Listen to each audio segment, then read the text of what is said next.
shot! Dishes off to Jones, kicks it out to Aaron Martin, 4 seconds. Oh my goodness! He makes the three. Are you kidding me, Aaron Martin?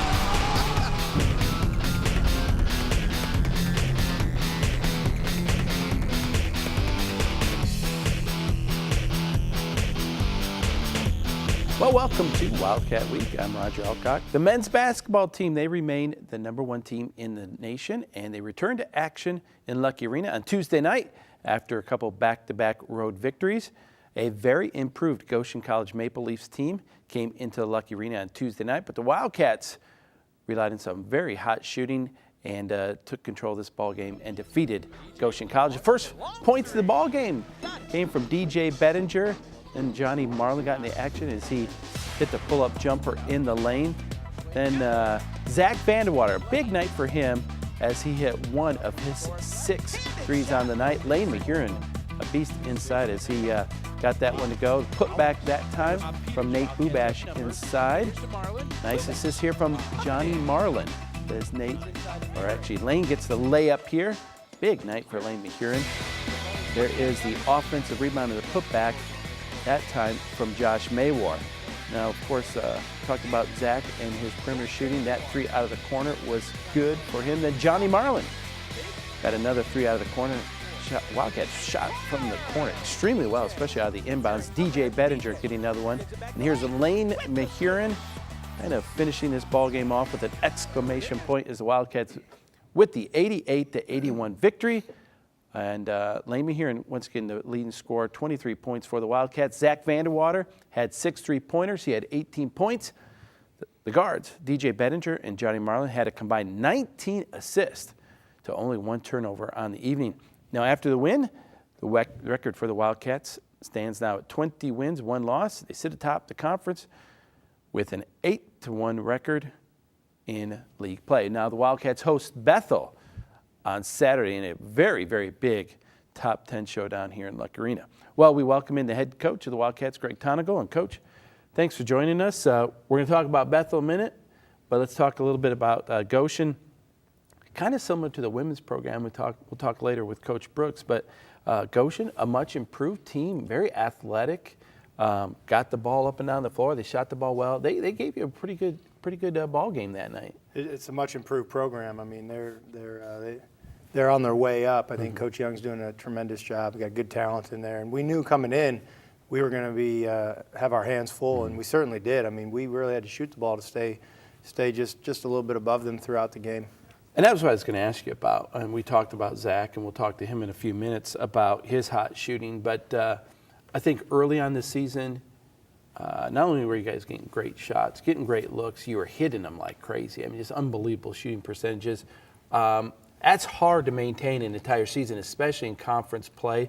But you had to shoot the ball well against Goshen to pull out the victory here. Yeah, I mean, shooting is never a constant. I mean, you want it to be consistent, but it's not going to be a constant. And we've talked a lot about that. But your effort, your attitude, the way you execute, that should be a constant. And you're going to need that in this league to fall back on when the shooting's not there, especially your defense. And probably won't talk a lot about defense after the Goshen game, but I think throughout the long stretch of conference, that's something that has been fairly consistent for us. Lane McHuron, look at this line, 10 of 13 from the field. Maybe he should shoot more threes because he hit the one he took. Looked good at it, but got to the line 3 times, hit 2 of those, 8 rebounds.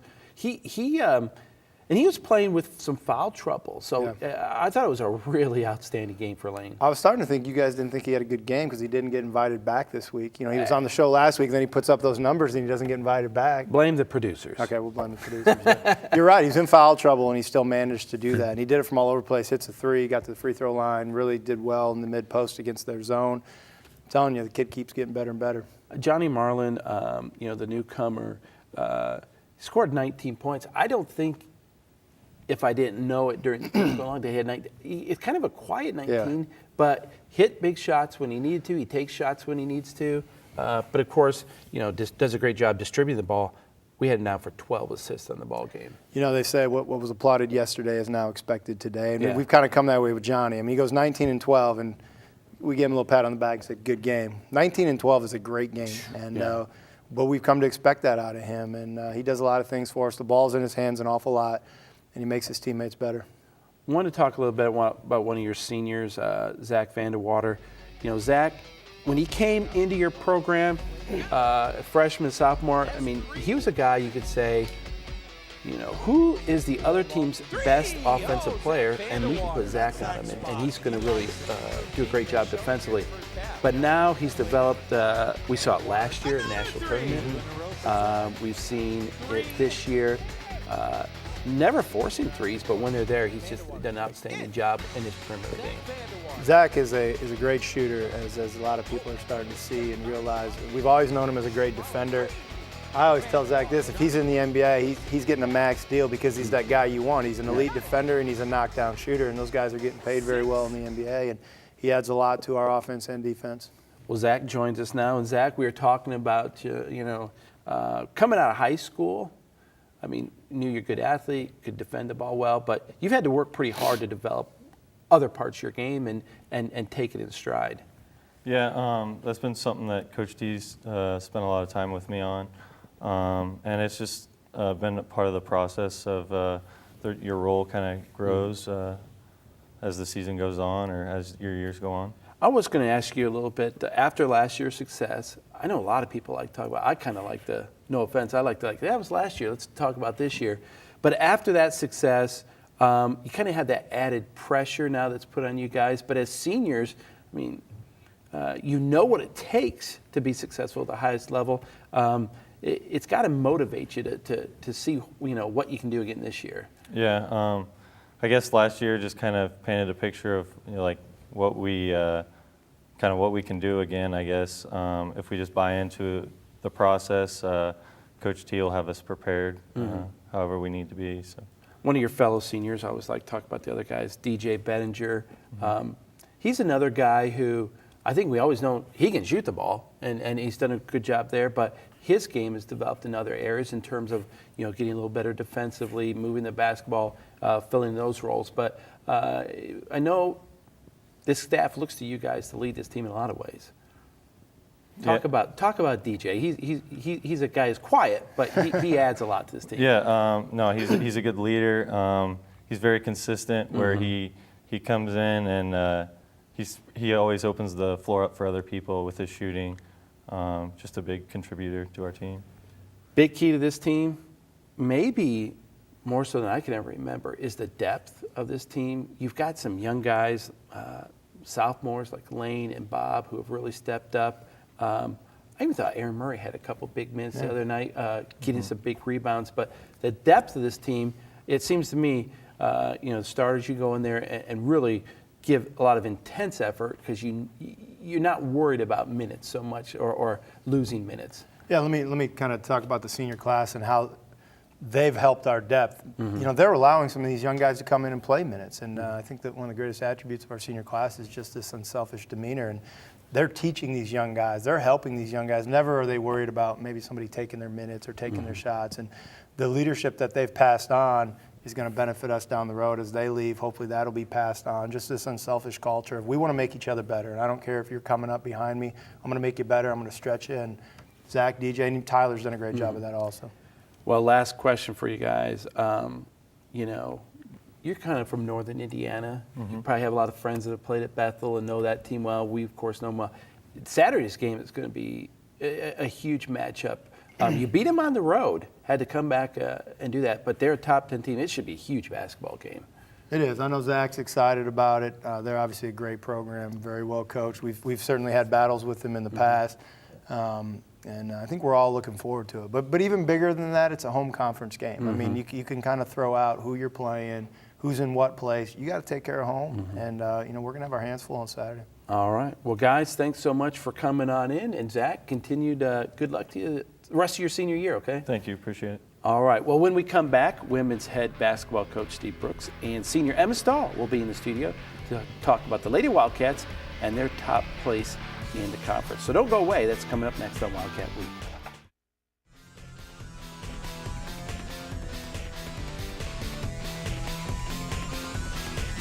Well, welcome back to Wildcat Week. The women's basketball team continues to really dominate the Crossroads League this season.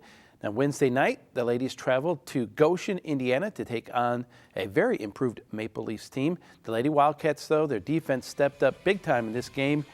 Katrina Blackman had a big night. She had 12 rebounds. There you see her working way inside. Of course, the Maple Leafs, they played well. And in fact, at the halftime, this game was tied up.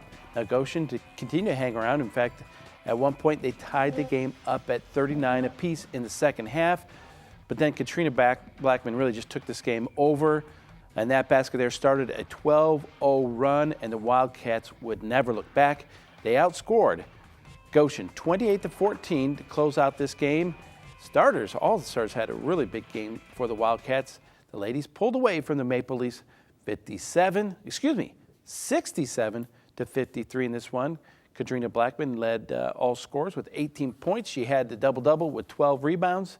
Emma Stahl, big night as well, 16 points and 6 steals. Carly Cottrell hit a pair of three-pointers, and she finished with 10 points. The women's record now stands at 18-3 on the season and a perfect 9-0 in the Crossroads League play. Now the women will travel next to Mishawaka, Indiana to take on Bethel this Saturday in another Crossroads League showdown. And so now we welcome in the head coach of the Wildcats, Coach Steve Brooks. And always good to go on the road and get a win against a team maybe, I think in the past, where people might kind of look past Goshen on their schedule. Not anymore. They've got some athleticism. They've got some height. They're much improved. Yeah, they are. They were 14-6 coming into the game last night and 5-3 in the conference. And, they had beaten Huntington and Marianne and some really pretty good teams that were nationally ranked. So really thankful that our kids, especially our 4 seniors, I thought the 4 seniors really stepped it up and gave us an opportunity to win an important game on the road. Well, on the road, maybe sometimes it's not the easiest gym to shoot in sometimes up there. They know they've made some improvements. We definitely make it look like a hard place to shoot. Maybe a key, I don't know, in this ball game though, was you got to the free throw line and you hit your free throws, and I think that was big. We made some improvement in that area, and hopefully we can stay with that. We shot 81% last night from the free throw line, and that hasn't always been the case. So that was a definite area of improvement, along with I just think the competitive nature of our 4 seniors. I think especially Katrina and she came out and she was getting bumped, it seemed like, and I don't want to complain about the officiating, but she was getting bumped on her drives a lot. Emma was getting bumped on her drives. And those 2 kids really kind of took the game over in the second half for us. They got big rebounds, made big baskets, and went to the free throw line and finished plays. We're going to talk to Emma Stahl here, one of your seniors, in just a moment. But I wanted to talk about Katrina. The big night, the double-double. She got it done on the offensive end, but she was a monster on the boards too. Yeah, she did. She competed, and after the game we found out she wasn't feeling well. We have the stomach flu that's kind of going through our team, and she was struggling. So the fact that her play in the middle of all of that was what it was big. And then Tennille Krebs was playing on a really badly sprained ankle. And I'm just really proud, like I said, of those 4 seniors, because I really think they showed last night what our program hopefully is about. Well, talking about one of your seniors, Emma Stahl, she had a big game for you.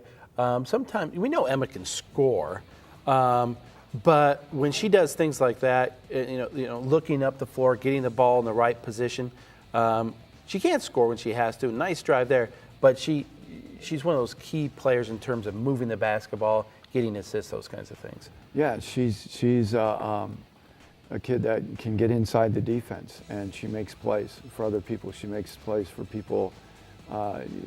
She enables them to be in positions to make easy plays a lot of times. But last night, what she did, and we know she's capable. Like right there, she finished at the rim herself. She was able to get the ball to the basket, and she finished. And that just makes us that much better. That was an unbelievable play right there. I know Ed Thurman on the radio went a little nuts on that one. Yeah, well, it was a big time play. There's another one where she splits it and she finishes. And Emma has that capability for sure. Well, speaking of Emma, she's here with us now, so it's good to have you here. Thank you for having me. Always like to have some seniors on the show. We got to see some of those highlights. And what we were talking about with Coach is like, as a point guard, you have different responsibilities, but we saw last night against Goshen, they gave you a drive, you took a drive, and you capitalized on it. So congratulations on the great game, but did you feel a little bit different last night, or just taking what the defense gives you? Yeah, last night just taking it as it came. You know, it's cool. The one cool thing about our team is everyone can step up. We have people that can score. The whole team, we're a very deep team this year. So I think just you got to take it one game at a time, and you know, if it comes to you, it comes to you. If not, you know, get it to your other teammates, because we all trust each other and we know we can score. So. Well, speaking of trust, that was a big term, I think, on this team, because one of the hallmarks is great defense. And to play great team defense, you have to trust each other. And I know Coach has mentioned this before, but the seniors are starting to step up and show that intensity level. And defense, though, we like to watch offensive highlights, but you got to play defense if you're going to play for the Wildcats. Yeah, that's definitely a huge thing here. Our defense is our #1 focus, and I think we do really well in defense when we switch and we know what we're doing. As long as we're all on the same page, and we can really trust each other and talk to each other more. So I think that helps. I wanted to ask you about maybe your fellow seniors. There's 4 of you, yourself, Katrina, Tennille Krebs, and who am I forgetting? Val Sohaski. It's been a little difficult for Val, but we're starting to see her come back after that injury. It's a great time to get her back, isn't it? Yeah, it's great to have her back. She's worked so hard all year. Conditioning is where it started, and she's just been working every day to come back. And she came in last night, hit a big shot, so we're glad to have her back, and we know that she's going to come back and just play her heart out. So. But getting away from basketball just for a second, we were talking before the show. She's crazy smart, too. She did a presentation on some research she did on the eye and those things. I didn't understand a word she said, but it was awesome. Yeah, she actually does that a lot. She'll practice her presentations to me, and I'm just like, yeah, it sounds great, but I don't know what you're saying. Well, it's great to have her back. The first half of the conference season is over. We got another half to go, but as a senior, I mean, your last go-around, a little more focus, a little more intensity that you try to pass on to the younger players.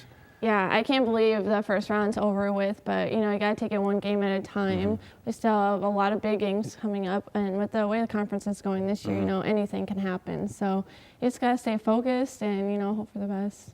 Well, I imagine, and Coach, you can answer this too, but always a goal is to win the conference championship, but then you got to prep for the postseason tournaments and stuff like that.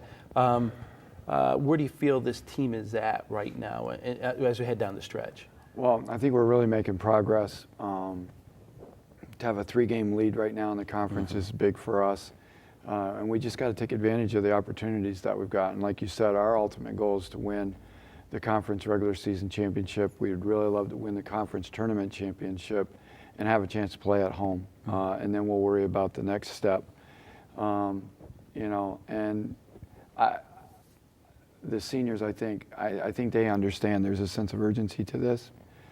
They've been through it, and you know, I'm hopeful. I keep thinking we don't have just 9 games left. Hopefully we have more like 17. That'd be awesome. So. All right, well, certainly look forward to having some more of those games here at WIW and following you guys on the road when you go to nationals, all right? Thank you. All right, well, when we come back, we'll take a look at some of the beginnings of our spring sport athletes and their careers and how they came to play the sports that they love. So that's all ahead next here in Wildcat Week.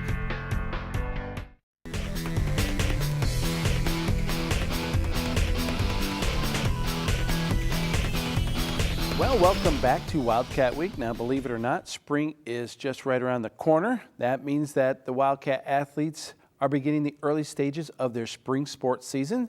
Our Kyle Johnson showed up at some practice to find out the origins of Wildcat athletes and coaches in our spring sports and ask some of the very difficult questions we all want to know. The sights and sounds of spring are upon us. Maybe not weather-wise, but athletically. Spring sports have begun practice at IWU, but instead of just another preview story, I decided to rewind the clock to see how Wildcat athletes and coaches got started, what hobbies they have, and most importantly, what they like to eat. So Katie and I were just working out on the tennis court together, And Katie, we really want to know at Wildcat Week, how did you start playing tennis? Well, my mom played in college, so then when my mom married my dad, she got my dad playing tennis, and then I had my 2 siblings. They both play tennis, so of course I'm going to play tennis. So all 5 of us play tennis, so it's just been a big family ordeal. Well, Joel and I were also working very hard, as you can tell. You get the real thing here on Wildcat Week. But Joel, how did you start playing tennis? I started playing tennis when I was in 3rd grade, and my dad actually forced me to go to a club, and I cried all the way there.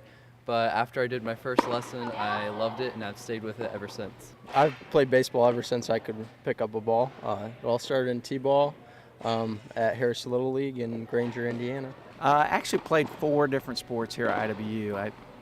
Tennis and baseball were my main sports, but I also ran track 1 year and played soccer 1 year.